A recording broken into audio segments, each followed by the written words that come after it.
Me llamo Matthew Ingram. Eh, Estoy aquí como investigador, una estancia postdoctoral en la Universidad de California en San Diego, aquí en el Centro de Estudios México-Estados Unidos, y voy a moderar aquí la mesa. Me voy a limitar aquí a unos breves comentarios solo para presentar a nuestros invitados y luego cederles la palabra. Tenemos como invitados al licenciado Federico Sánchez Scott, representante del presidente del PRD, y al licenciado Andrés de la Rosa Anaya, presidente del Comité Ejecutivo Estatal de Baja California, Partido Acción Nacional. Bueno, sin más ni menos, me quedo en eso y le cedo la palabra al licenciado Federico Sánchez Scott. Muchas gracias. Buenas tardes. Qué lástima que no está aquí el licenciado Mendoza Berrueto, pero quiero agradecerle públicamente, por una parte agradecerle públicamente, por otra parte darle un ligero desmentido, ¿no? Acerca del carácter autoritario del Estado mexicano en lo que nosotros llamamos el viejo régimen. Justamente a él le tocó recuperarme de las manos del gobierno del BOC de la Madrid en 1981, de ser secuestrado enfrente de mi familia, de ser torturado y de ser sacado del Estado durante 11 años. Para mí la alternancia significó regresar a Baja California. Por eso tengo un alto aprecio por la alternancia. Creo que esto que de alguna manera se celebra el día de hoy tiene que ver fundamentalmente con toda una inquietud política de los ciudadanos de Baja California, que ya desde el 68 recordarán que hubo por acá discusión en las elecciones municipales y estatales. Recordarán que se tuvieron que formar consejos municipales precisamente porque no hubo acuerdo en quién había ganado las elecciones. Posteriormente viene todo lo que fue el movimiento universitario en los años 70, que fue la construcción de los cogobiernos y que culminó en la formación de los sindicatos democráticos dentro de la universidad, y culmina también con lo que nosotros hemos llamado la lobotomización del hemisferio derecho de la Universidad Autónoma de Baja California, con la expulsión de una serie de maestros, que muchos de ellos posteriormente se incorporaron a la lucha política. Los encontramos justamente en las elecciones del 89, participando en distintos espacios, entre ellos Acción Nacional. De hecho, algunos de los compañeros que hoy son teóricos del partido, que defienden al partido públicamente en escritos, en la prensa, son gente que estuvieron en esos periodos, ¿no? O sea, yo creo que ahí hay un movimiento, una parte que no ha sido considerada. De hecho, en este momento hay un grupo de compañeros que se encuentra escribiendo esa otra parte que se llama la otra parte de la historia de Baja California, ¿no? Y que tiene que ver con todo esto que ha quedado en la parte oscura de todas las publicaciones que se hacen acerca de Baja California. Entonces ahí hay una deuda para un buen sector de gente que hoy son gente de 45 a 55 años y que vivieron esas etapas y que tienen sus convicciones en los distintos lugares donde participan, ¿no? Tanto como investigadores, como maestros, como líderes políticos, ¿no?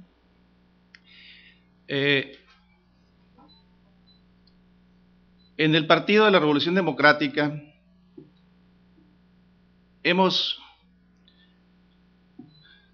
creemos que por muchos años los ciudadanos de Baja California nos hemos congratulado de ser una entidad que siempre se encuentra a la vanguardia de los avances democráticos. Ya se ha dicho aquí que fuimos los primeros en tener una credencial con fotografía, tenemos una ley de acceso a la información pública también, pero desafortunadamente parece ser que la alternancia nos llegó como sin estar preparado para ellos, ¿no? Poco lo que se decía aquí, es decir, no hubo acuerdos, hubo elecciones, se genera un nuevo gobierno, pero la primera pregunta que surge es, ¿de dónde venían los cuadros del nuevo gobierno? Si el Partido de Acción Nacional no tenía una militancia amplia en ese tiempo, entonces ¿de dónde surgieron los cuadros para el nuevo gobierno? Y nos vamos a dar cuenta que surgieron, muchos de ellos, aquí decían que en el PRD hay gente del PRI, pues en el PAN también. En el Partido de Acción Nacional, los principales cuadros, el primer gobernador fue secretario de Finanzas del Comité Municipal del PRI en Ensenada. Y todos los líderes de Coparmex eran los secretarios de Finanzas de los comités municipales o comités estatales del PRI en el Estado. Pues la clase política cambia de piel, pues. Esa es una de las cosas que nosotros creemos. Dentro del mismo partido de nosotros, pues hay gente que en una elección está con nosotros, en otra elección está en el PAN y en otra elección está en el PRI. Y podemos citar muchos casos. Creo que esta es una de las situaciones por las cuales la alternancia política ha permitido refuncionalizar al Estado. Es decir, un Estado que estaba en decadencia por sus excesos, ¿no? Viene la alternancia y la refuncionaliza. ¿Por qué? Porque no cambiaron las formas de hacer política, no cambiaron las formas de ejercer el poder. Hoy ustedes pueden ver perfectamente el reparto de despensas como una actividad totalmente normal. Es decir, lo que nosotros llamamos la limosna gubernamental ante un crecimiento enorme de la pobreza. Es decir, sigue habiendo pobres y cada vez hay más pobres. Acaba de reconocerse que hay 5 millones más de pobres. Acaba de reconocerse que 5% más en pobreza extrema a nivel nacional. ¿Cuántos de esos nos tocan a Baja California? Entonces, queda claro para nosotros, pues, que las formas de acceso al poder se han modificado. Es una de las cuestiones que se han modificado. Pero todavía tenemos en la agenda pendiente lo que nosotros llamamos el manejo de los recursos privados. El PAN hoy está diciendo que hay que bajar los recursos públicos a los partidos. Nosotros decimos hay que controlar, hay que bajar lo que son las tasas de gasto de campaña. No es posible que un candidato a gobernador tenga de subsidio estatal 6 millones de pesos y se gaste 40 millones de pesos. ¿De dónde salieron los otros 34 millones? Definitivamente creemos que salen de quienes después van a cobrar facturas, de quienes después van a ser beneficiados, ¿no? Entonces, esta es una de las cuestiones que nosotros creemos. Que haya equidad en las campañas es un elemento fundamental para el ejercicio de la democracia. Que haya un ejercicio transparente de la administración pública no quiere decir que las cuentas salgan bien.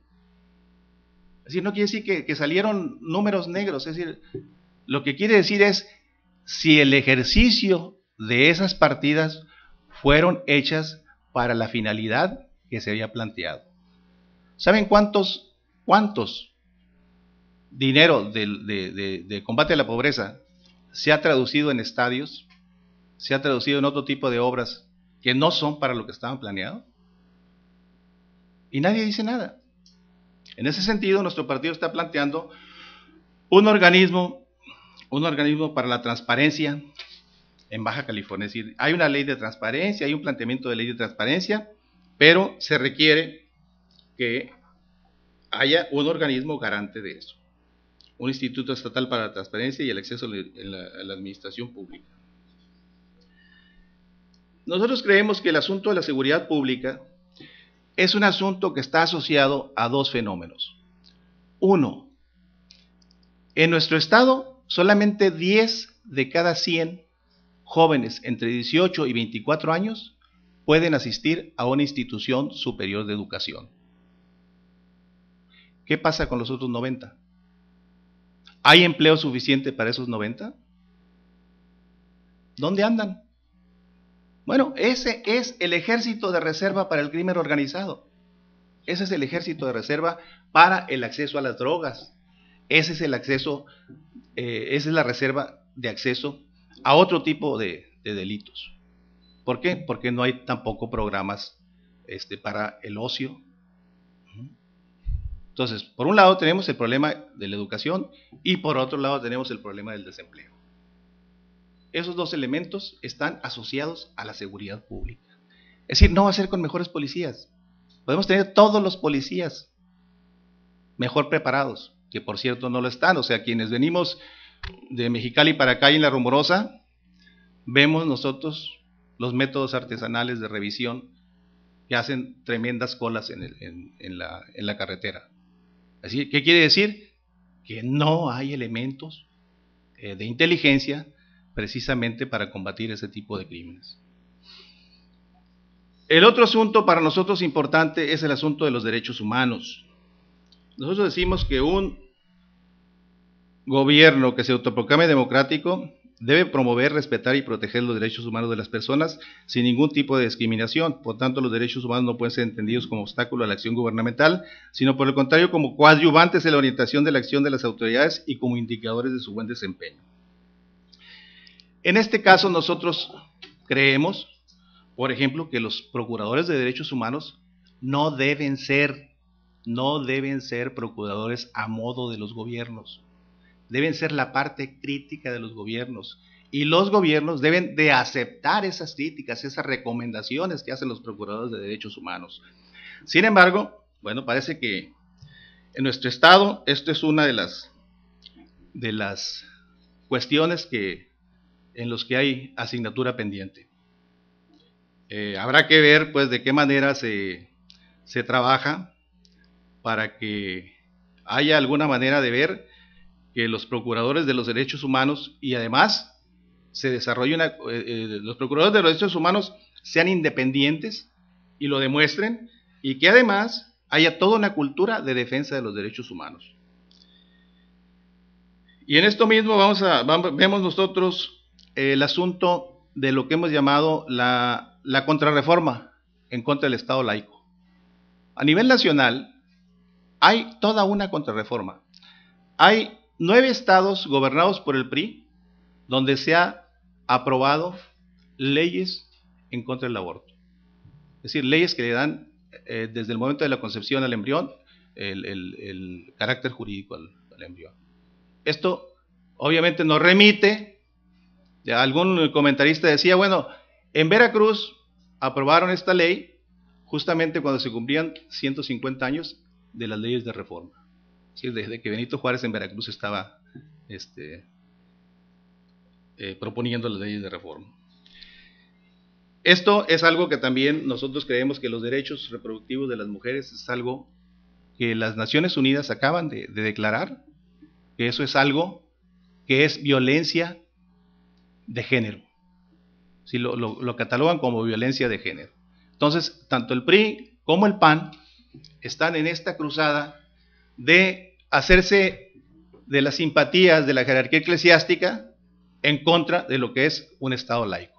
Yo creo que todos los mexicanos, todos los que hemos estudiado en instituciones laicas de educación, que defendemos la educación laica y que defendemos un Estado laico donde se dé la tolerancia, donde se acepte precisamente que todo el mundo puede pensar distinto, no podemos aceptar que nos impongan ideas religiosas en las estructuras legales.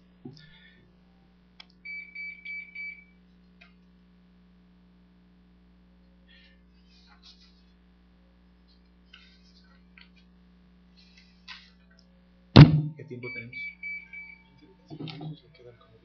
Bueno, finalmente quiero trabajar algo que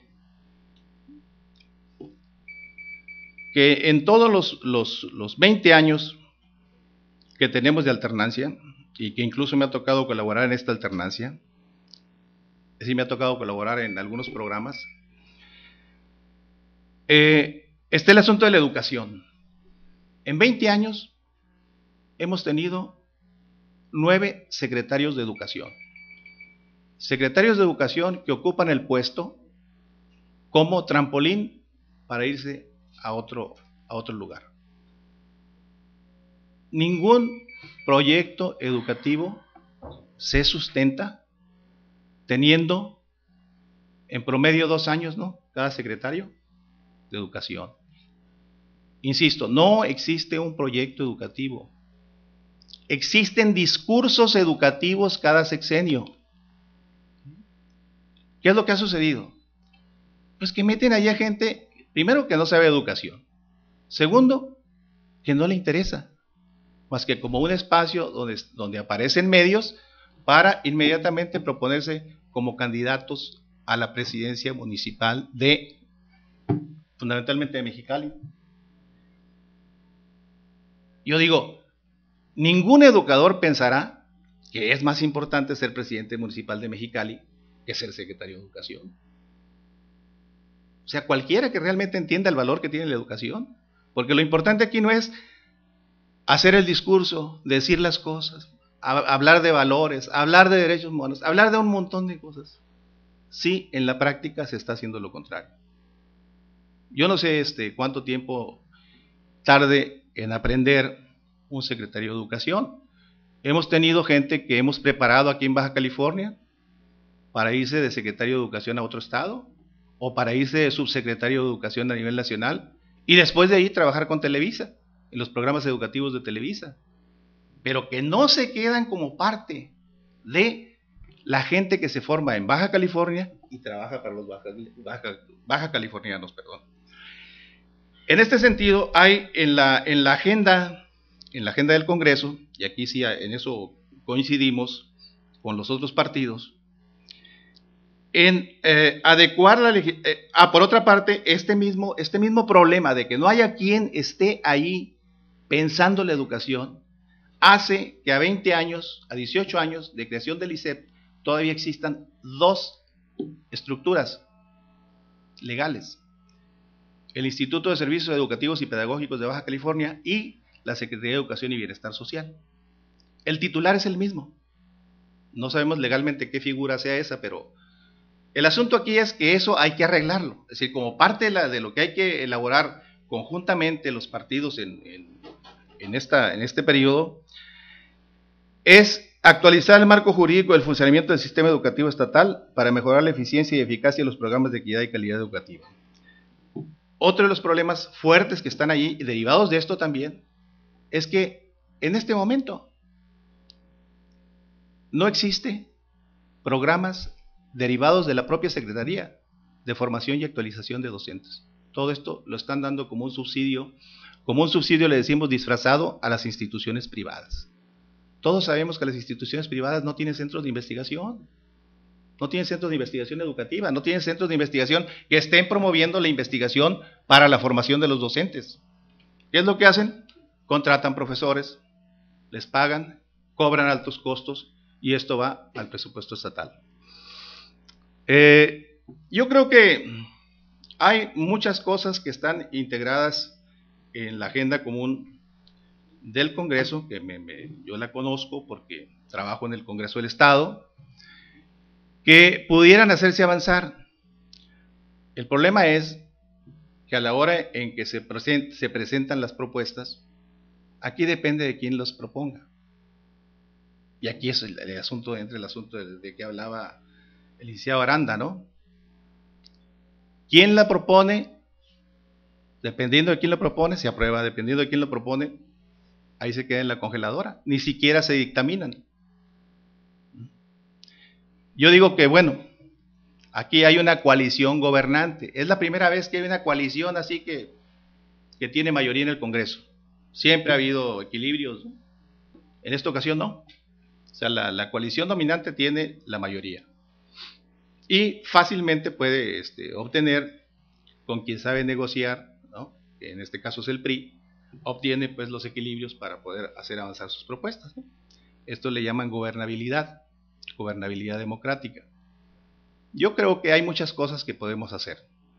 Yo creo que también en este sentido nosotros tenemos que trabajar en una profesionalización de la función pública. No es posible que cada que cambia un funcionario, cambian todo el resto de los funcionarios. Es decir, no puede haber funcionarios de 2 meses, de 2 años, de 3 años, ¿no? Son pocos los funcionarios de 6 años. Entonces, esa experiencia, ese saber acumulado, ¿dónde se queda? Si estamos pensando que estamos viviendo una alternancia, la alternancia no quiere decir que quien llegó ya se va a quedar para siempre.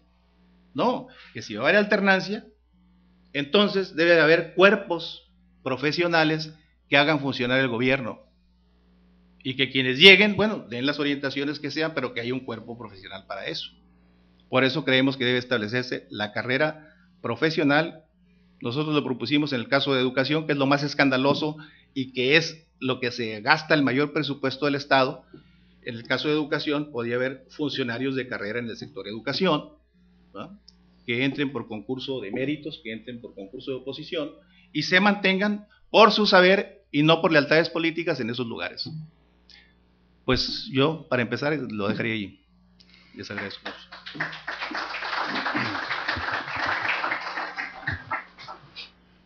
Muchas gracias, licenciado Federico. Y ahora le cedo la palabra al licenciado Andrés de la Rosa Anaya. Muchas gracias. Bueno, primero agradecer la invitación que nos hace el Colegio de la Frontera Norte para estar hoy aquí en este evento. Agradecerle al presidente del colegio, el doctor Tonatiuh Guillén, esta invitación.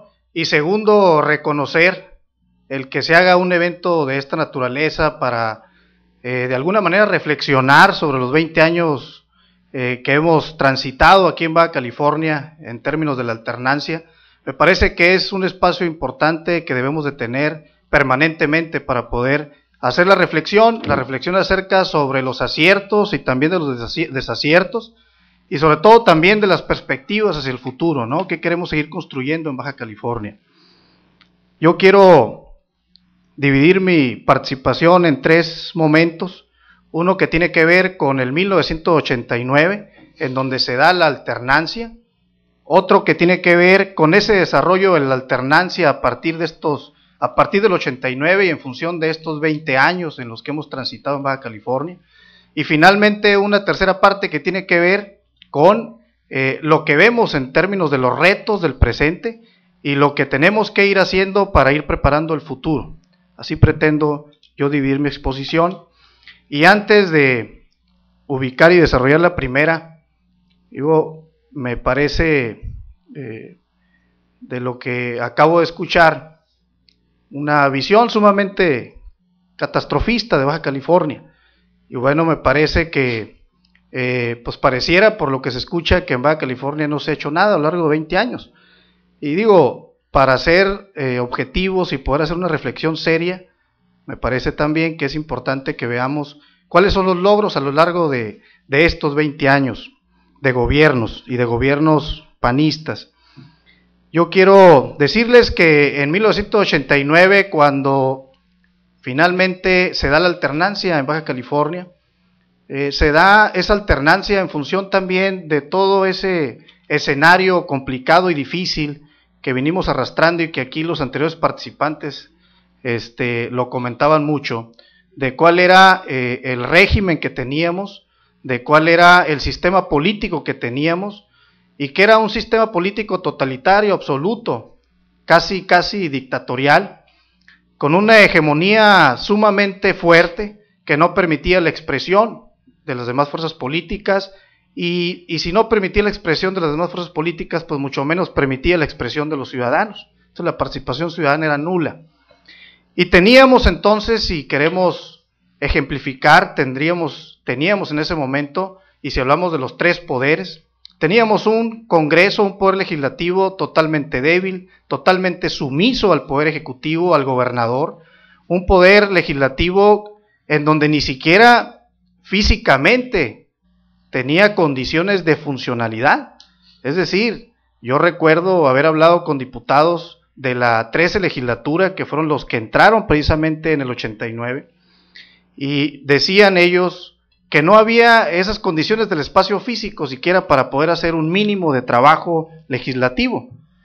Y bueno, me decían ellos también que era porque, pues al final del día, lo que prevalecía era lo que indicaba el gobernador, y que finalmente también los diputados pues iban a las sesiones del pleno pues nada más a votar. No había un trabajo previo, no había análisis, no había revisión, no había nada de eso. Entonces teníamos un poder legislativo totalmente acotado, totalmente vilipendiado, pero por otro lado, pues un poder ejecutivo que más allá de las atribuciones constitucionales, y que bien se dijo anteriormente aquí con los expositores anteriores, tenía atribuciones metaconstitucionales, que iban más allá de la propia Constitución, que eran esas atribuciones de hecho, en donde se imponía a los demás poderes. Ese era el escenario del Poder Ejecutivo, y la voz cantante y todo lo que surgía y todo lo que se hacía, pues tenía que venir del titular de ese poder. Pero luego también el Poder Judicial, un Poder Judicial también sometido, un Poder Judicial en donde el presidente del Tribunal Superior de Justicia lo nombraba el propio gobernador. En fin, una serie de situaciones que yo ejemplifico ahorita con estos tres poderes, de cuál era el estatus y cuál era su condición al llegar a esa alternancia en 1989. Y ya no me metería yo tanto al esquema de los ciudadanos, porque bueno, está claro que los ciudadanos no tenían ni la más mínima participación en términos de poder proponer cuáles eran las políticas públicas que pudieran facilitar mejores condiciones de desarrollo en Baja California. Y bueno, eso es lo que teníamos, digo, además de que si hablamos de otros conceptos de democracia, miramos y podemos apreciar que la democracia era formal en términos de ley, pero no había democracia material. Materialmente no había, porque teníamos fraudes, porque teníamos una serie de situaciones, porque teníamos que los órganos electorales eran totalmente manejados del Poder Ejecutivo, de parte del Poder Ejecutivo por el gobernador, dependían inclusive los órganos electorales del Poder Ejecutivo. Entonces una serie de cosas que condicionaban y que de alguna manera fortalecían ese régimen. Se da la alternancia en 1989 a partir de la decisión mayoritaria de los ciudadanos para que Ernesto Rufo Appel fuera el primer gobernador de oposición.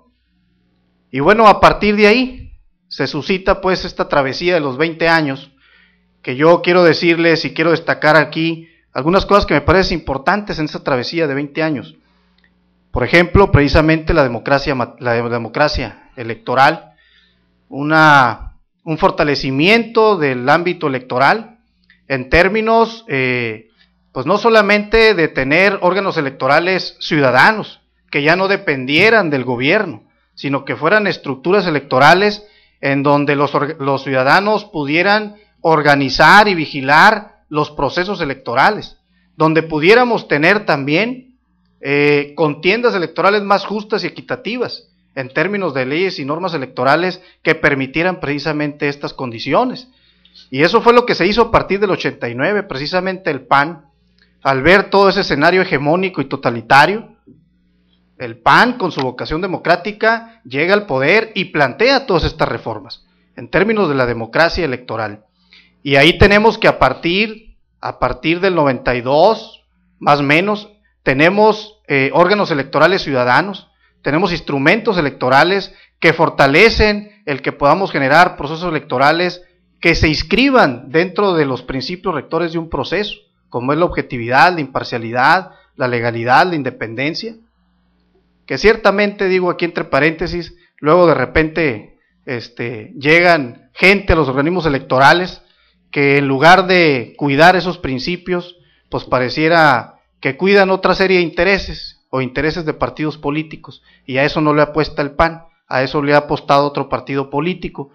Y bueno, esa es la parte de la democracia electoral que yo quiero dejar aquí constancia, que ese es un logro importante en estos 20 años de gobiernos panistas. ¿Y por qué es sumamente importante? Porque si no teníamos condiciones de elección que permitieran que el voto de los ciudadanos contara, pues digo, no podíamos pensar entonces en que se fortalecieran los servicios, en que tuviéramos visión de desarrollar el Estado en otros términos o en otros rubros, si el primer aspecto fundamental de cómo se elige un gobierno, pues no estaba, ¿no? Entonces, el PAN parte de ahí, y a partir de ahí, entonces, podemos apreciar que ha habido un avance democrático importante en Baja California, en donde las elecciones cada vez son más limpias, son más equitativas, son más transparentes, en donde los partidos políticos tienen también una función más relevante en el proceso. Bien, otro rubro que yo quiero destacar es lo de la transparencia y la fiscalización de los recursos. En este tema, que es sumamente importante, el PAN siempre ha pugnado por transparentar los recursos y transparentar la actuación de los gobiernos. Y es algo que ciertamente antes no existía. Antes era la total opacidad, era lo oscuro, era lo desconocido, era lo que no estaba a la luz del día. Y bueno, el PAN pugnando por estos conceptos, porque podamos fortalecer el sistema político, porque podamos también ofrecerle a los ciudadanos mejores gobiernos, pero gobiernos transparentes, gobiernos que dan la cara a los ciudadanos. Y en ese sentido yo quiero decirles que se han venido perfeccionando instituciones que tienen que ver con la transparencia y que tienen que ver con la revisión de los recursos públicos. Antes teníamos una Contaduría Mayor de Hacienda que revisaba los recursos públicos del gobierno, de todas las dependencias y entidades. Y bueno, un órgano técnico del Congreso, que en realidad pues no funcionaba ni operaba por los argumentos que yo comentaba anteriormente. Si no tenían ni espacio físico los diputados donde poder hacer su trabajo, pues menos un órgano técnico, ¿verdad?, que pudiera revisar claramente cómo se están utilizando y aplicando los recursos públicos. Entonces, de un órgano de ese tipo transitamos a un órgano de fiscalización superior en el Estado con atribuciones muy importantes en términos de la fiscalización de ese órgano hacia el ejercicio de los recursos, en términos de la independencia que debe también tener ese órgano para que pueda actuar con libertad y pueda entonces hacer las revisiones que tenga que hacer. Eso existe. Y en términos de la transparencia, bueno, aquí compañero Sánchez Scott comentaba que ellos proponen que se cree un instituto que tenga que ver con la transparencia. Bueno, ese es un modelo que está a nivel federal y es un modelo que está en otros estados y que bueno, finalmente en Baja California no estamos peleados con ese modelo, pero ahorita sí hay un órgano garante de la transparencia. Cuando un ciudadano solicita información pública y por alguna situación no llegara a proporcionársele, el Tribunal de lo Contencioso Administrativo es el órgano que atiende este tipo de situaciones de los ciudadanos. Entonces tenemos una institución que atiende esto, más allá de nombres, más allá de denominaciones, más allá de que si tiene doble función o no, hay una institución garante de esto, y esto se ha hecho en los gobiernos del PAN. Bien, pasaría entonces a un tercer rubro, que es el de la participación ciudadana.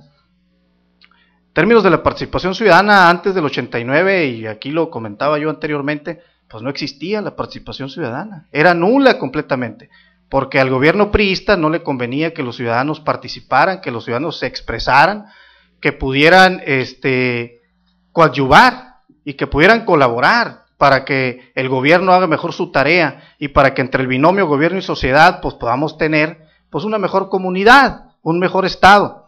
Eso no existía. Y a partir de los gobiernos del PAN y estos 20 años, yo puedo decirles claramente que el PAN ha sido un firme impulsor de esa participación, y no solamente porque contamos con un instrumento legislativo, como lo es la Ley de Participación Ciudadana, en donde ahí se establecen figuras que tienen que ver con la democracia participativa, como el plebiscito, el referéndum, la iniciativa ciudadana, y una serie de instrumentos que son importantísimos y fundamentales en una sociedad. Bueno, eso es algo que también le hemos abonado en estos 20 años de gobiernos panistas, y hoy tenemos esa participación de los ciudadanos no solamente en función de que hay un instrumento legislativo que, más allá de que si los ciudadanos lo utilizan o no lo utilizan, ahí está el marco jurídico para que se utilice, pero por otro lado también tenemos órganos de gobierno donde participan los ciudadanos, y tenemos las juntas de gobierno de organismos descentralizados, y tenemos en los COPLADEMS o en el COPLADE del Estado, en donde se establecen consultas de participación de los ciudadanos acerca de cómo debemos de orientar ese plan estatal de desarrollo o los planes municipales de desarrollo. Esa es una participación importante de los ciudadanos, y a eso le apuesta el PAN. El PAN no le apuesta a mutilar el derecho de los ciudadanos a participar y a poder compartirle al gobierno lo que el ciudadano ve y lo que el ciudadano quiere. Al contrario, el PAN precisamente quiere eso. Entonces, hoy encontramos una realidad distinta en términos de participación, una realidad en donde en esos órganos de gobierno, de esos organismos, ahí están participando también directamente de la conducción de ciertas áreas de los gobiernos para que podamos avanzar, para que podamos contribuir entre todos a que cada vez nuestra colonia, nuestro municipio, nuestro estado, pues tenga un mayor progreso. Y ciertamente no lo digo como algo inacabado, yo lo comento aquí porque son instrumentos que están y es algo real y es algo que está en la cotidianeidad de nuestra vida pública en Baja California, y claro está que debemos seguir promoviendo una mayor participación de los ciudadanos. Pero también me quiero referir al tema del fortalecimiento municipal. Ustedes recordarán, o quizás los que son más jóvenes no tanto, pero antes del 89 los municipios eran unos apéndices administrativos del gobierno del estado. El gobierno del estado les imponía todo y el gobierno del estado decidía qué es lo que podía hacer un municipio y qué no podía hacer. Y eso iba en detrimento de lo que le corresponde al municipio en términos de lo que dice el artículo 115 de la Constitución Federal en las atribuciones exclusivas de los municipios, y finalmente eso iba también en detrimento de los propios ciudadanos, porque los municipios no eran mayores de edad para que pudieran entonces satisfacer las necesidades de los que viven en ese municipio. Entonces el PAN ha propuesto y ha pugnado y ha realizado reformas importantes y las ha encabezado para que los municipios en Baja California tengan una realidad distinta. Y me parece que aquí en Baja California efectivamente tenemos una realidad distinta en términos de cómo se conducen los municipios. No es la realidad de Oaxaca, no es la realidad de Guerrero, no es la realidad de otros estados en donde quizá los municipios siguen maniatados y siguen siendo apéndices administrativos de los gobiernos estatales. Pues no, aquí en Baja California tenemos municipios que son mayores de edad, que tienen atribuciones sumamente importantes, que regulan la convivencia social en un municipio y que tienen todo ese bagaje de herramientas que les permite ser competitivos, que les permite crecer, que les permite desarrollarse, y eso, bueno, resulta en función del contrario al detrimento, pues eso resulta en beneficio de los ciudadanos que viven en esos municipios. Entonces, eso es algo que también ahí está y que le hemos aportado a lo largo de estos 20 años, y que bueno, lo vemos al final del día, que redunda pues en que los ciudadanos vean y se sientan que son atendidos debidamente y que tienen gobiernos que hacen lo que les corresponde hacer para poder entonces encontrar y fortalecer ese desarrollo y ese bienestar. Y en otro rubro, yo quisiera comentar nada más, también hemos visto a lo largo de estos 20 años todo el trabajo que han venido haciendo los gobiernos del PAN en términos de infraestructura, en términos de servicios. Aquí lo decía el gobernador hace rato en su discurso inaugural, el tema del agua en Tijuana era un tema complejo, era un tema en donde había días que no había agua en Tijuana, y generalmente eran ciertos días cuando se podía usar el agua aquí. Y bueno, precisamente con el gobierno de Ernesto Rufo Appel se logra pues que pueda Tijuana tener mejores condiciones en este servicio y que lo pueda tener permanente y que lo pueda tener diario. Es algo que está ahí, es algo concreto, es algo tangible, es una realidad. Y así me pudiera yo seguir dando ejemplos, ¿no? Las vialidades de Tijuana, las obras que se hacen en las principales vías de los municipios, las obras comunitarias que se hacen en una colonia, en fin. Pudiéramos aquí sacar un listado de todo lo que se ha hecho a lo largo de estos 20 años y que me parece que, si bien es cierto, las necesidades siempre existen, las necesidades siempre están presentes, pero también es cierto que se ha venido dando respuesta a esas necesidades, ¿no? También somos un estado en donde llegan paisanos de otros lados, bienvenidos aquí a Baja California, pero que también eso implica que las necesidades se acrecienten en el estado y que se tenga que ir atendiendo en la medida de las posibilidades y en la medida de los recursos para poder ir satisfaciendo todas esas situaciones. Y bueno, finalmente yo quiero terminar con los retos presentes y lo que de alguna manera tenemos que ir visualizando hacia enfrente. Y yo quiero comentarles que en términos del presente, pues ciertamente hay rubros que debemos de atender de manera muy puntual, que estamos atendiendo, que se están atendiendo, pero que no hay que quitar el dedo del renglón y hay que seguir trabajando en ello para que podamos entonces ofrecer mejores condiciones a los ciudadanos. Y es, por ejemplo, lo relativo a la seguridad pública, una situación, ¿verdad?, que pues no solamente es privativa de California, es privativa de todo el país, en donde a los malandrines, por decirlo de alguna manera, se les dejó ser durante mucho tiempo, y eso, bueno, ha llegado a corromper instituciones y ha llegado a, de alguna manera, desvirtuar la función que se debe realizar desde el ámbito de las instituciones públicas. Y bueno, también corrompe a los ciudadanos. El poder de los malos también llega a eso. Y yo quiero decirles que, si bien es cierto, es algo que es un reto presente, es algo que estamos viviendo, pero es un reto que también los gobiernos del PAN están asumiendo y lo están encarando con total determinación y con total firmeza. Y ahí está la firmeza y la determinación del presidente Felipe Calderón de no esconder la cara y la cabeza ante una situación como esta, en donde el crimen organizado pretende sentar sus reales en el país y pretende, pues ahora sí que, dicho de otra manera, gobernar el país desde ese ámbito. Yo quiero decirles que ahí está esa determinación, ahí está la actuación del gobierno federal, ahí está también la actuación del gobierno estatal con el gobernador José Guadalupe Osuna Millán, y ahí está también el trabajo de nuestros alcaldes, y aquí particularmente en Tijuana, con el trabajo del alcalde Jorge Ramos, y ninguno de ellos esconde la cabeza, y todos ellos están determinantemente convencidos de que la única manera de poder regresar la tranquilidad total a los ciudadanos de Tijuana y de Baja California y del país está en combatir al crimen organizado. No podemos en esa tarea dar marcha atrás y no podemos regresarnos. Ahí es seguir encarando este tema, seguir atendiéndolo y seguir dando resultados con los ciudadanos que ellos esperan tener una mejor convivencia, una mayor tranquilidad y un mayor bienestar. Y ese es un reto que está ahorita y en el cual debemos de seguir trabajando para que podamos alcanzar finalmente ese estadio, ¿no?, al que aspiramos los bajacalifornianos.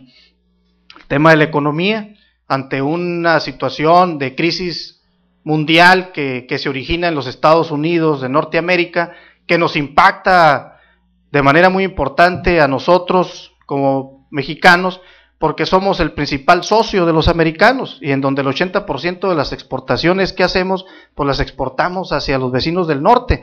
Evidentemente eso pues va a tener una consecuencia, y la consecuencia es que también pues tenemos una realidad compleja económicamente, pero bueno, ante esa realidad compleja económica también se ha asumido con responsabilidad las medidas que han adoptado los gobiernos del PAN, el gobierno del presidente Calderón, el gobierno estatal y los gobiernos municipales, de ajustar y de tomar las medidas necesarias para que podamos salir lo más pronto posible adelante de esta situación económica difícil y complicada, no originada como antes, que lo originaba el gobierno en turno.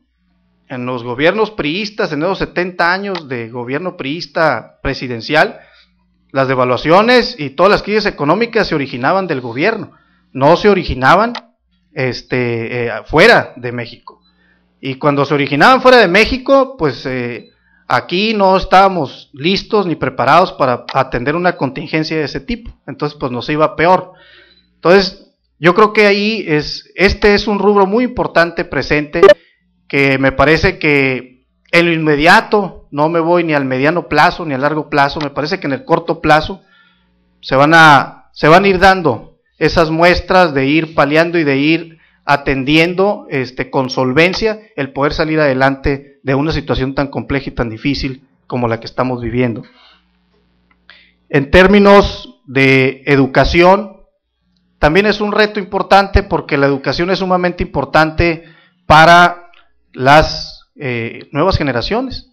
Para las nuevas generaciones, el que pueda haber una mayor calidad educativa, y que en eso está empeñado el gobierno federal y el gobierno estatal y los gobiernos municipales en el ámbito o en lo que les toca hacer en este rubro.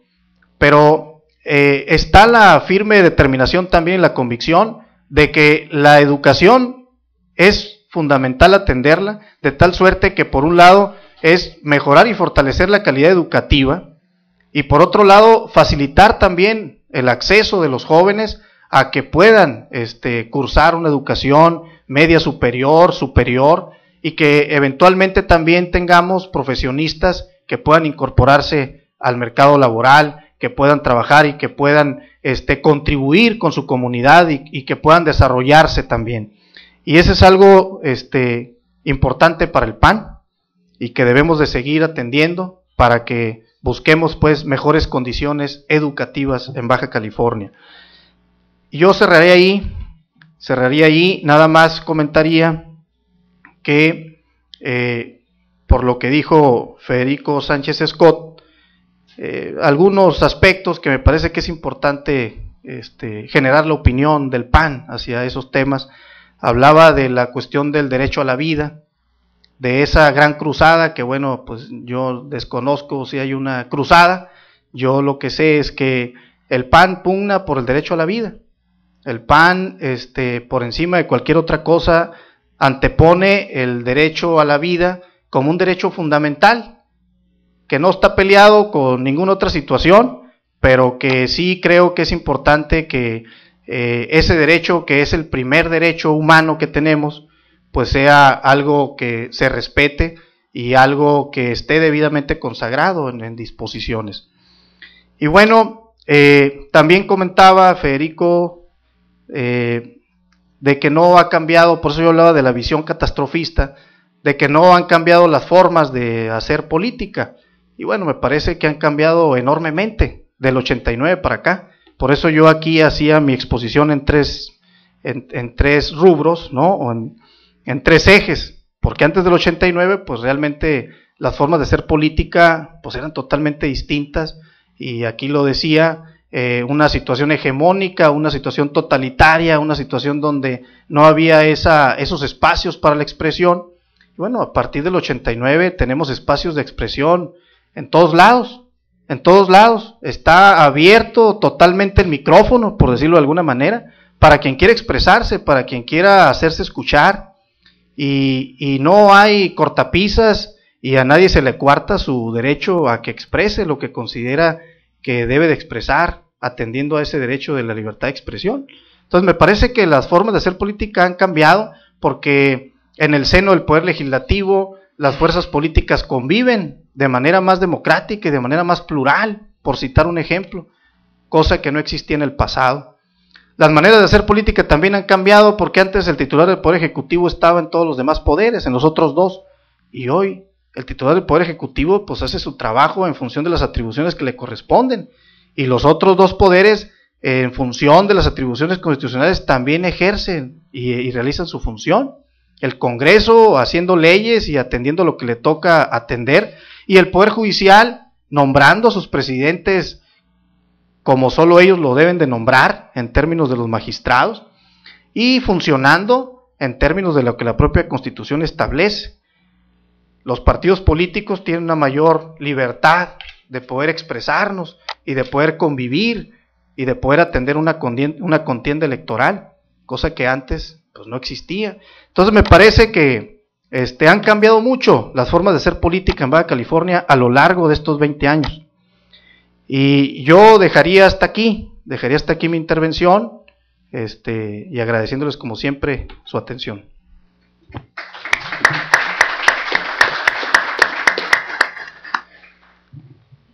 Muchísimas gracias, licenciado. Aprovecho para agradecer nuevamente estas dos excelentes presentaciones.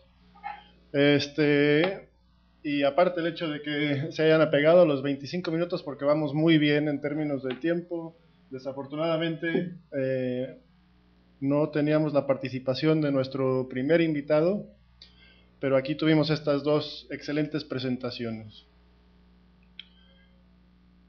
Bueno, pues en esta segunda mesa sobre la agenda legislativa para la modernización de las instituciones en Baja California, me voy a limitar aquí a hacer unos breves comentarios, una sola provocación, tal vez para nuestros dos invitados, y seguir el formato de la primera mesa, abriendo entonces para algún intercambio entre el público presente y nuestros dos invitados.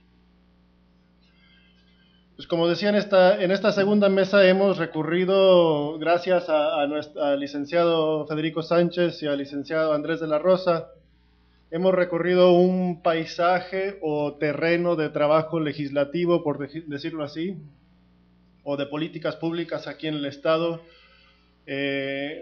para resumir o condensar temas o rubros de transparencia, seguridad pública, educación. El licenciado Federico vinculaba, creo, de forma importante la educación y seguridad pública, derechos humanos, el Estado laico, democracia electoral, instituciones electorales, nuevamente transparencia y fiscalización, participación ciudadana, y luego algunos retos que señalaba el licenciado Andrés de la Rosa en términos de seguridad pública, economía y educación.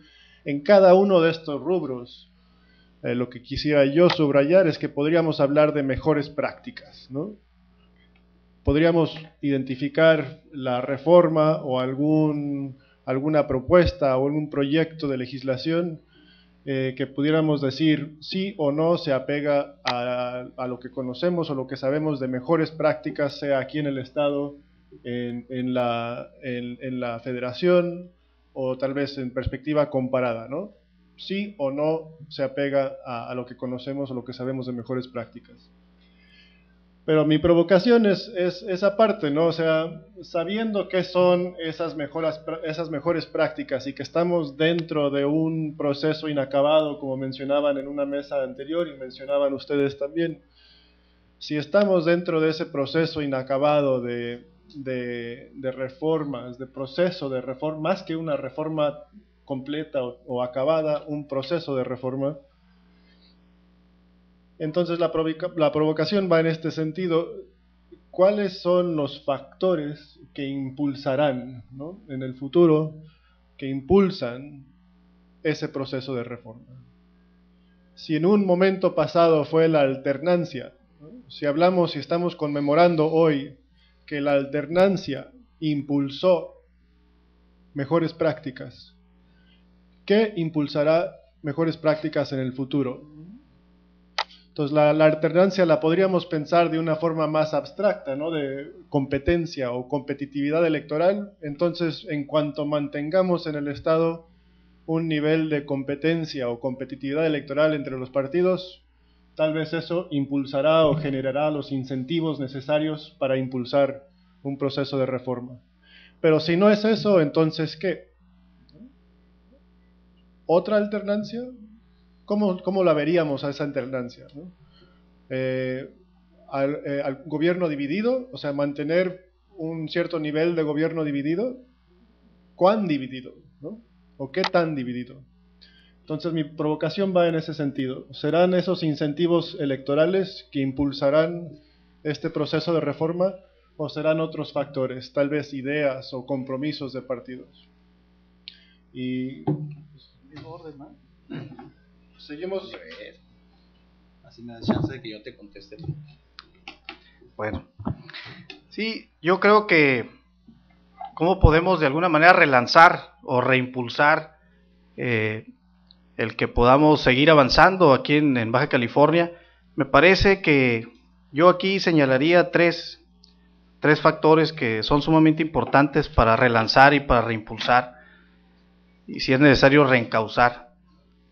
Por un lado, me parece que es importante la voluntad de las fuerzas políticas para que todos, poniendo algo de nuestra parte, podamos contribuir a que haya cada vez mejores condiciones y que tengamos también pues instrumentos legislativos que realmente atiendan la realidad social que tenemos en Baja California.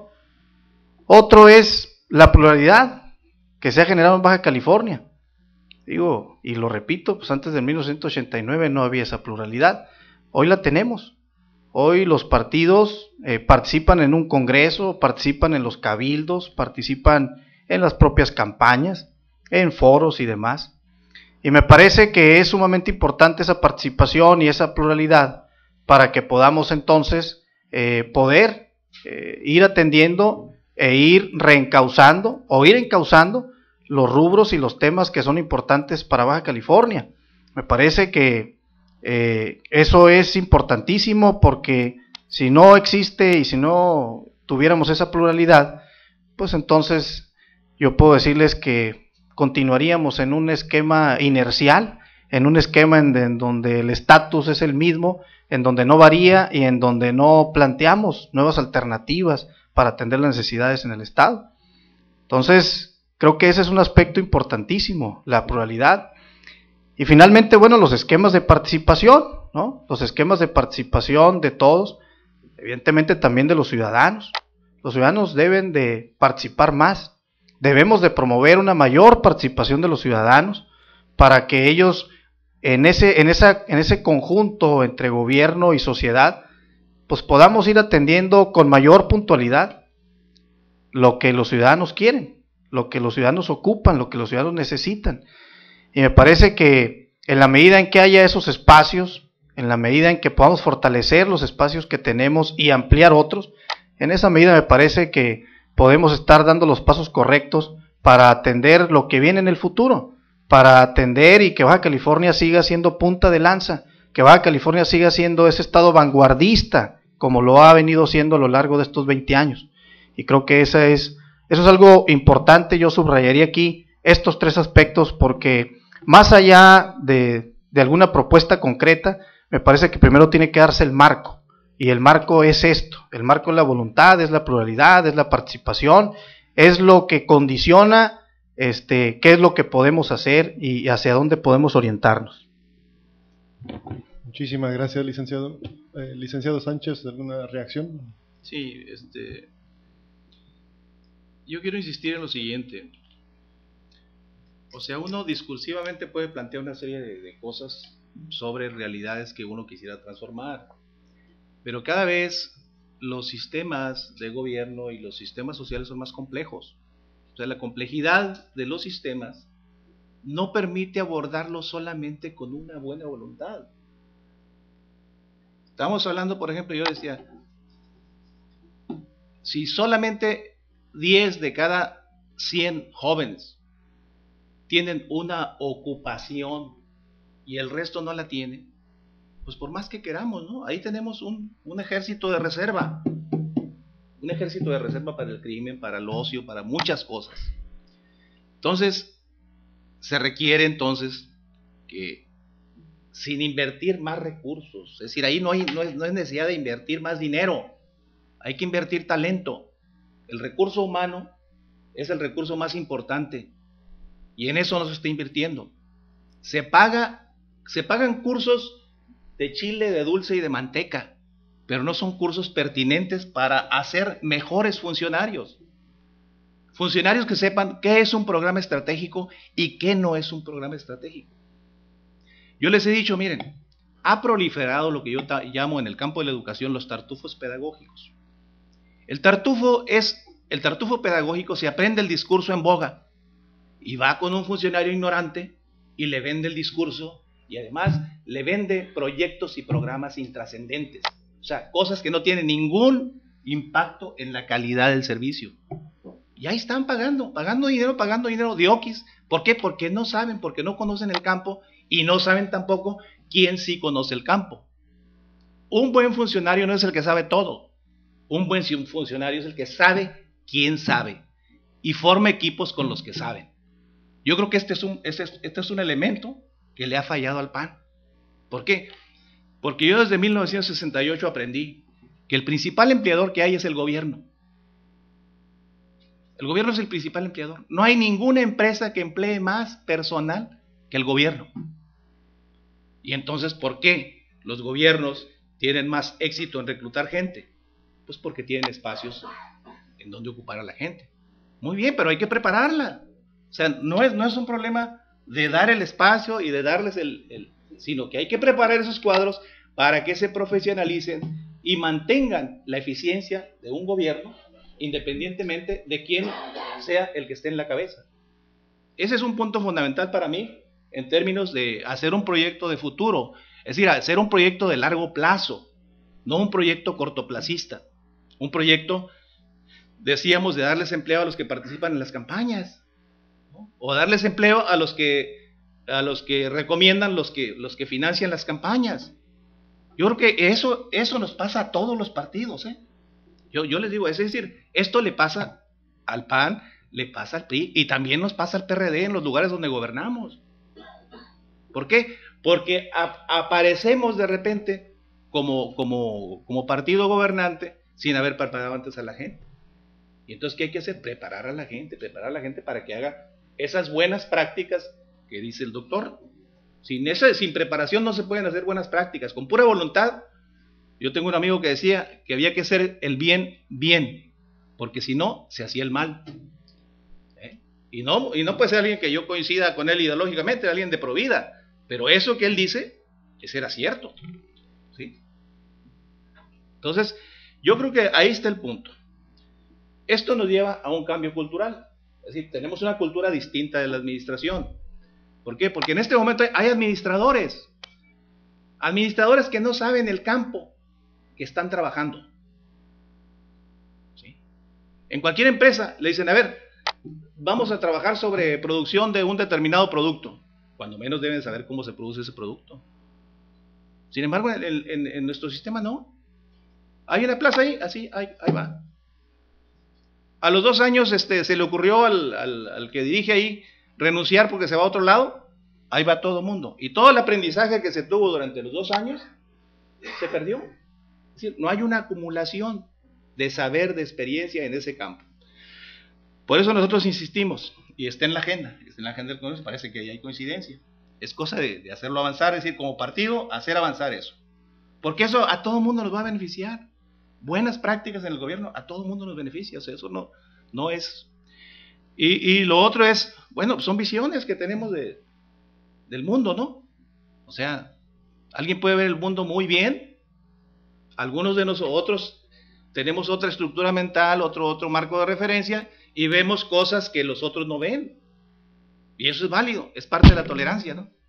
¿Sí? La tolerancia implica eso, que tenemos distintos puntos de vista, ¿no? Y afortunadamente la visión que tenemos es que queremos que Baja California mejore. Sí, la alternancia no se hizo para que Baja California empeorara, ¿no? Yo viví el otro régimen, viví esa parte autoritaria, ¿sí? Pero también estoy viviendo en este régimen una serie de cosas que son susceptibles de modificarse y que modificándose hayan un mejor gobierno. De esa manera, nosotros iríamos al otro aspecto que es la participación social. La participación social. Hoy tenemos gobiernos que gobiernan con 16% de los votos de la población de Baja California. O sea, ¿dónde está la participación social?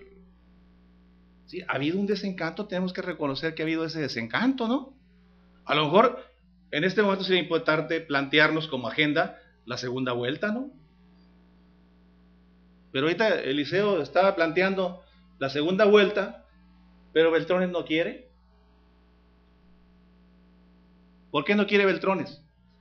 Porque implica esto que plantea Baranda, implica poner por enfrente al país, tener gobiernos legítimos, es decir, gobiernos que gobiernen con más de la mitad de los votos de la población. Entonces esto implica ponernos de acuerdo, independientemente de quién gane. La segunda vuelta implica que las principales fuerzas que perdieron se pongan de acuerdo, ¿no? Y hayan, es decir, los que hayan sacado lo más alto, ¿no? Haya reajustes ahí entre los partidos para poder hacer una segunda vuelta, ¿no? Y entrarle y tener gobiernos cada vez más legítimos. A lo mejor eso nos hace falta en Baja California. Pensemos, o sea, no podemos seguir teniendo ese 65% de la votación. Eso debiera de preocuparnos, es decir, no debiera ser algo que nos enorgulleciera, ¿no? Al contrario, o sea, pensemos los partidos políticos en de qué manera hemos fallado. Bueno, yo tengo muy claro qué es lo que ha fallado en mi partido, ¿no? Yo he sido muy autocrítico, ¿no? En eso. Yo tengo claro que ha fallado. Pero igual los otros partidos, ¿no? O sea, la misma invitación, es decir, veamos, analicemos esta situación. Yo creo que no es posible, insisto, que el capital privado siga siendo privilegiado sobre lo que se le reparte de lo que son los recursos públicos a todos los partidos. La política es una actividad pública y entre más dinero privado entre, más compromisos se establecen y más se propicia la corrupción. Ese es mi punto de vista. Muchas gracias, licenciado. Y bueno, si hacemos un breve intercambio aquí, tal vez 2 o 3 preguntas. Tenemos una ahí atrás, ¿alguna otra? ¿Y micrófono ahí? Sí, aquí tenemos un micrófono.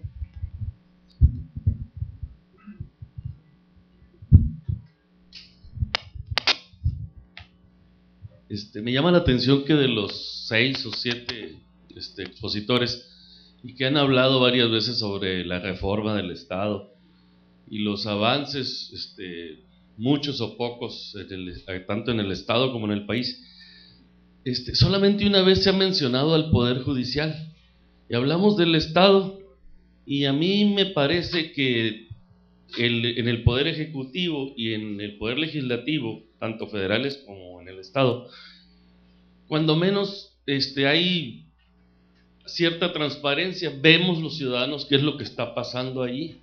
Nos guste o no nos guste cómo se comporta nuestro Congreso o los funcionarios del Poder Ejecutivo, pero tengo la impresión de que el Poder Judicial sigue siendo como una caja oscura, una caja negra, que la transparencia allí pues no se ve, al menos yo no la veo mucho.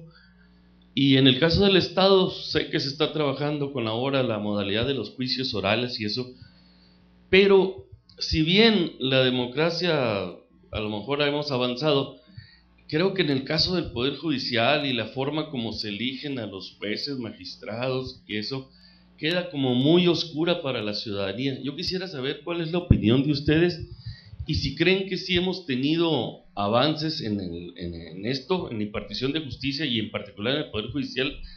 Sí quisiera escucharlos, porque me parece que tanto a nivel federal, los juzgados federales, todo eso que vemos, tanto como en los del Estado, al menos para un servidor siguen siendo bastante oscuros, ¿no? Quisiera yo escuchar la opinión de ustedes dos. Muchas gracias, y creo que esa era la única pregunta. Una pregunta más, aquí enfrente. Para el presidente del PAN, para el representante del PRD. Para el del PAN hemos visto durante estos 20 años algunas reformas importantes en las leyes. Por mencionar algunas, la ley de régimen municipal que se hizo en estos 20 años, la ley de gasto y cuenta pública que se modificó, la ley de participación ciudadana, las que usted mencionaba. ¿Cuáles hacen falta? Porque mencioné 3 que creo que son importantísimas, que cambiaron la vida de los gobiernos municipales: la ley de régimen municipal, la de gasto y cuenta pública. ¿Qué otras faltan que sean trascendentes, que puedan hacer cambios? Y para el representante del PRD, en estos 20 años, si bien han sido 20 años de gobiernos de la parte ejecutiva que ha estado el PAN, también el legislativo tiene una parte importantísima, y muchos representantes de su partido, ya sea como servidores públicos, que los ha habido en los gobiernos emanados del PAN, tanto como diputados, ¿qué aportaciones le han hecho? Porque yo creo que esto no solamente es del PAN, ha habido diputados de otros partidos que han participado en la nueva forma de gobernar. Muchas gracias. Una pregunta más, parece que sí. Le pido breve, por favor, nada más. Sí, muy breve. Pues en la legislatura pasada, localmente hablando, observamos en la escena política en el Estado que la sociedad se manifestaba en favor de que hubiese una iniciativa para evitar que todos aquellos representantes populares brincaran como chapulines de una posición a otra sin concluir la que estaban representando o ya en el Congreso o ya en los ayuntamientos o ya en el Estado. Yo le quisiera preguntar tanto al dirigente de Acción Nacional en el Estado como al señor Scott, ¿cuál es su opinión respecto de si debe continuar la ley anti-chapulín en Baja California, si debe ser derogada esta ante la posibilidad y obviamente de un proceso electoral en el 2010?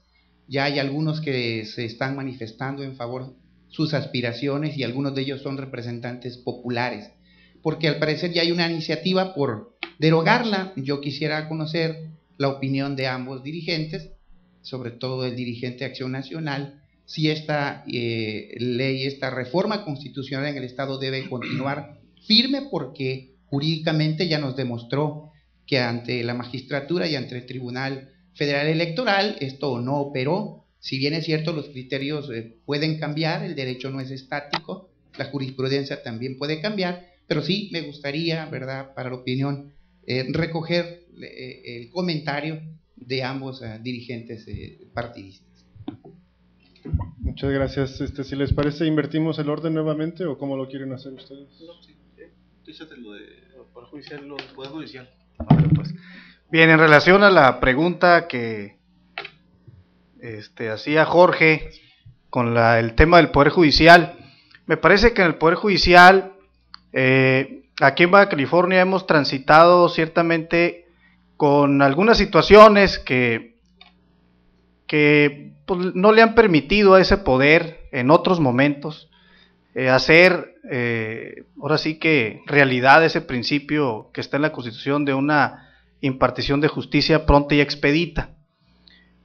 Pero también debo decir que, por ejemplo, en 1996, cuando se creó el Consejo de la Judicatura, con el afán y la finalidad de que este órgano dentro del Poder Judicial pues pudiera atender las cuestiones administrativas y que los magistrados o jueces se dedicaran única y exclusivamente a impartir justicia.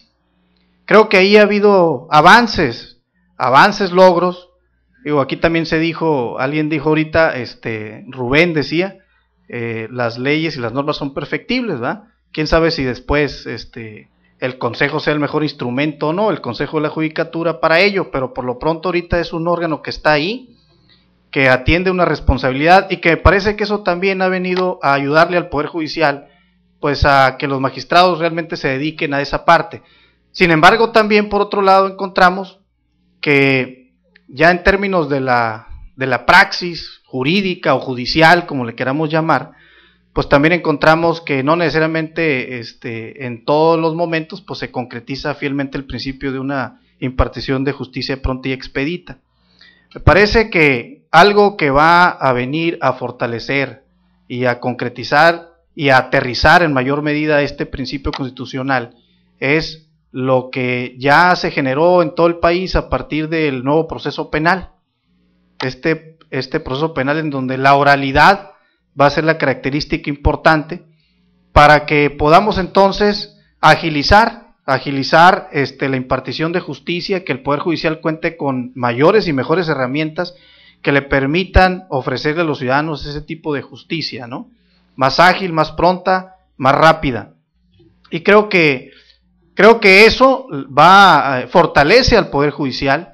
Aquí, como todos sabemos, en Baja California, en febrero, si mal no recuerdo, habrá de iniciar este nuevo sistema penal en Mexicali y luego sucesivamente lo hará en otros municipios.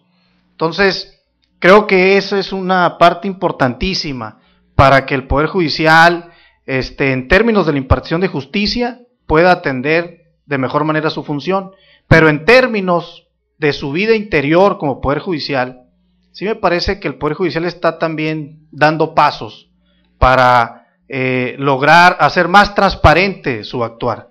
Me parece que ellos cada vez conscientes de la realidad, conscientes también del contexto actual, en donde también está inmerso el Poder Ejecutivo y el Poder Legislativo, y a partir de normas que regulan la transparencia, me parece que el Poder Judicial está dando pasos en ese sentido, de fortalecer su transparencia, de tener órganos internos que acrediten esto, y ciertamente pues es una tarea inacabada porque lo de la transparencia pues lo venimos atendiendo de unos años a la fecha, y ciertamente esto pues cada vez tiende a solidificarse, a fortalecerse, y a que desde el ámbito de lo público pues se pueda tener una mayor transparencia en lo que se hace dentro de los órganos de gobierno.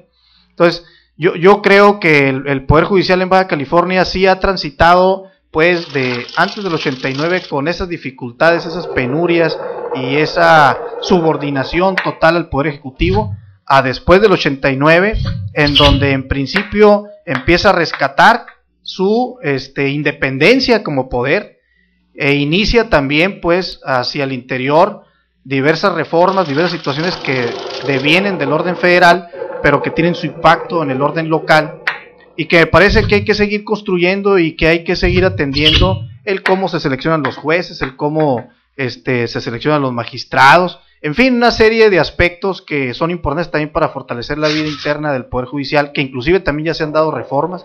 Hubo una reforma al Poder Judicial de Baja California pues hace algunos años, la pasada legislatura, en donde ahí se establecieron ciertas atribuciones, ciertas previsiones de cómo seleccionar magistrados, de cómo seleccionar los consejeros de la judicatura, en fin, una serie de aspectos que tienden a fortalecer el Poder Judicial. Entonces me parece que el Poder Judicial va en camino a cada vez fortalecer su funcionalidad interna, pero también a hacerse cada vez más transparente hacia los ciudadanos. Muchas gracias, licenciado Sánchez. Coincido con él, es decir, ha habido un trabajo y tiene que ver con la pregunta que hacían, ¿no? De cuál ha sido la participación del PRD en las distintas legislaturas. Esta es la creo que la segunda legislatura donde el PRD no tiene tanta influencia en lo que es los votos de mayoría relativa, y casi en todos ha tenido influencia en los votos de mayoría, ¿cómo se llama la representación? No, cuando se requiere votación calificada, mayoría calificada, ¿no? Uh-huh. Entonces, la gente que ha estado con la representación del PRD ha tomado en serio.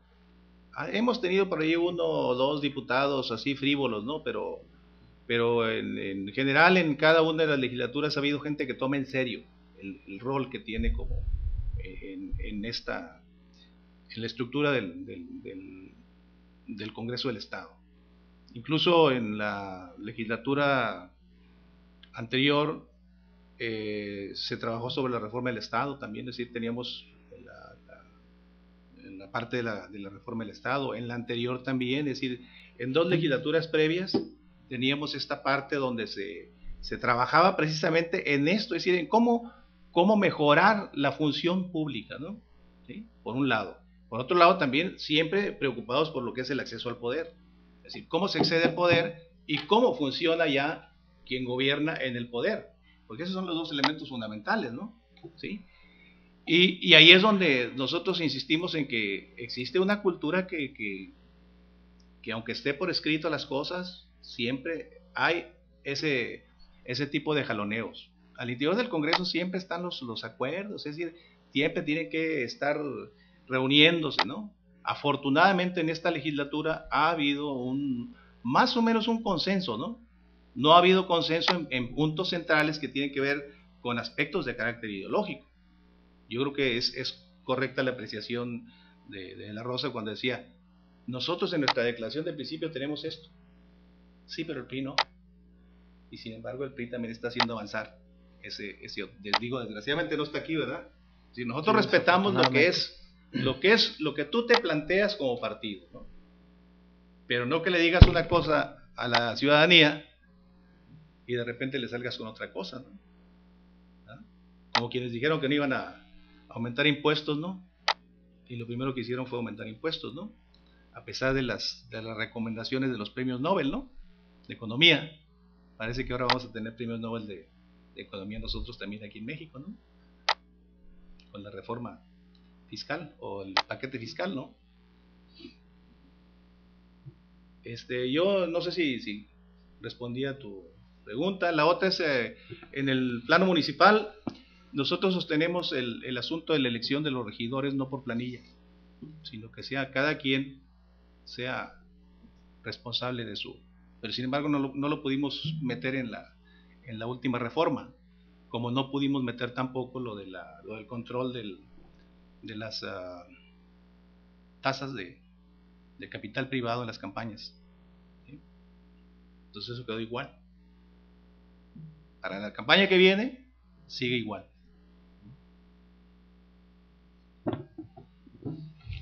¿Una reflexión más? Sí, nada más, digo, para contestar las otras dos preguntas, porque yo ahorita me enfoqué sobre el tema. Solo le pido brevemente, por favor. Sí, claro.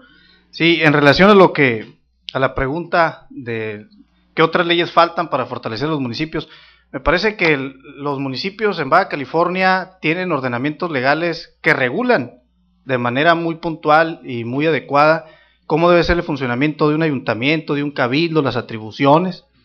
Me parece que también los propios ayuntamientos le han abonado para fielmente poder atender esas atribuciones. Yo creo que en términos de servicios y en términos del funcionamiento de los órganos del ayuntamiento, me parece que ahí pues ha venido transitando de manera normal y de manera adecuada. Pero ciertamente también se han manejado otros temas como posibilitar que los propios ayuntamientos pues, no tengan que recurrir para ejemplificar lo de la ley de ingresos al Congreso del Estado, que sean los propios órganos colegiados los que definan su ley de ingresos, como lo hacen ya con su presupuesto de egresos. Entonces me parece que ese es un punto importante y nomás dejaría ahí, ¿verdad? Porque creo que sí, en el ánimo, y que el PAN también ya lo ha planteado, en el ánimo de poder ir generándole una mayor autonomía a los municipios, esa mayoría de edad de la que el PAN siempre ha pugnado, pues me parece que ese es un tema importante a considerar, que puedan tener esa atribución. Al final del día, representantes populares en ese órgano, como son los regidores, el alcalde, el síndico, son electos por el voto de los ciudadanos, como lo son los diputados. Entonces me parece que eso es algo que yo dejaría aquí como un tema que sería importante analizarlo, considerarlo y en su oportunidad pues atenderlo. En cuanto al antichapulín, yo quiero decirles que el PAN reafirma su convicción y su condición de que el tema del antichapulín, coloquialmente llamado así, ¿no?, que son 3 artículos de la Constitución local, el 18, el 42 y el 80, yo quiero decirles que el PAN ratifica su convicción de que esas disposiciones deben de estar ahí en la Constitución, son vigentes, aun cuando en el proceso electoral del 2007 un candidato fue y terminó en el Tribunal Electoral Federal para resolver su candidatura porque se encontraba en ese supuesto, pero aún con eso, al final del día y en términos jurídicos, esas disposiciones son vigentes, porque no hay ninguna resolución de ninguna instancia, y en este caso que la única instancia que pudiera determinar la no vigencia de estas disposiciones es la Corte, pero cuando se aprobó esta reforma, recordarán ustedes que lo que hay que interponer es una acción de inconstitucionalidad. Esa acción de inconstitucionalidad se debe interponer 30 días después de que sale publicada la norma, y bueno, eso no sucedió allá cuando se dio en el 2004, 2003 la reforma. Entonces, pues esa reforma está intocada y es vigente. ¿Esto qué quiere decir? Pues que si alguien en lo particular quiere ir a atacarla, pues tendrá que acudir a las instancias jurisdiccionales. Entonces, yo quiero decirles aquí que el PAN está comprometido con esto, porque el PAN siempre, desde que éramos oposición, siempre dijimos que el régimen priista y quienes actuaban en ese régimen brincaban de un cargo a otro, sin terminar el cargo para el que fueron electos. Y me parece que eso es sumamente importante, que quede bien registrado, porque los ciudadanos eso exigen, que quien va a ocupar un cargo y se compromete a atenderlo, pues que lo atienda, que cumpla su función, porque ¿de qué sirve que alguien sea electo para que a la mitad del camino busque otro espacio y luego así sucesivamente siga conduciéndose en una actividad política? Entonces, ¿a qué horas le sirve a los ciudadanos? ¿Verdad? Porque si va a durar un año y medio en el cargo, si fueran 3, por ejemplo, bueno, pues lo que estamos aquí viendo es que ese año y medio se va a conducir para preparar el camino para la otra aspiración, pero no para atender a los ciudadanos. Entonces, el PAN totalmente defiende estas reformas, defiende el tema del antichapulín. Nosotros lo planteamos en una asamblea estatal del partido antes de ir a la elección local del 2004, la asamblea estatal del partido, los panistas, todos la aprobamos, y en función de eso se legisló en el Congreso del Estado, y por eso luego entonces tenemos esas disposiciones.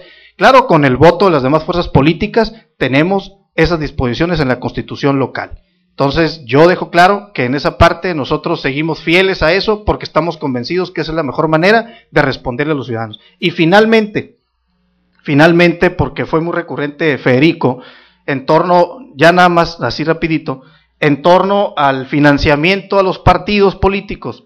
Yo quiero decirles que el PAN no está de acuerdo en que el financiamiento privado sea el que prevalezca sobre el financiamiento público. Es más, los partidos políticos debemos de hacer nuestro esfuerzo en estas condiciones económicas difíciles para que el financiamiento público que recibimos, ese financiamiento se reduzca para que se oriente a las necesidades principales de la sociedad, de los mexicanos, y en este caso, de los bajacalifornianos. El PAN eso quiere, y el PAN deja en clara su posición, que para nosotros es importante que se reduzca el financiamiento público de los partidos, para que se oriente a esos rubros y a esas necesidades, y no le tenemos miedo a esa parte de que se reduzca el financiamiento público, porque nosotros, antes de que lo recibiéramos, antes de que por ley quedara inscrito que a los partidos se les iba a dar financiamiento público, éramos un partido que vivíamos de las cuotas de los militantes, de las rifas que hacíamos con los ciudadanos, y nosotros las seguimos haciendo las rifas al interior del partido,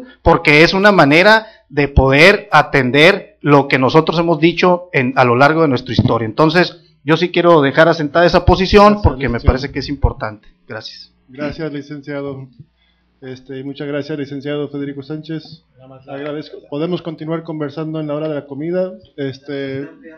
Sugiero que todos aquellos que estén interesados en estos temas aprovechemos la hora de la comida, y les recuerdo que la tercera mesa inicia en 45 minutos a las 3 de la tarde. Así que nuevamente muchas gracias, y aprovecho para agradecerle al doctor Guillermo López por la invitación. Muchas gracias. Gracias.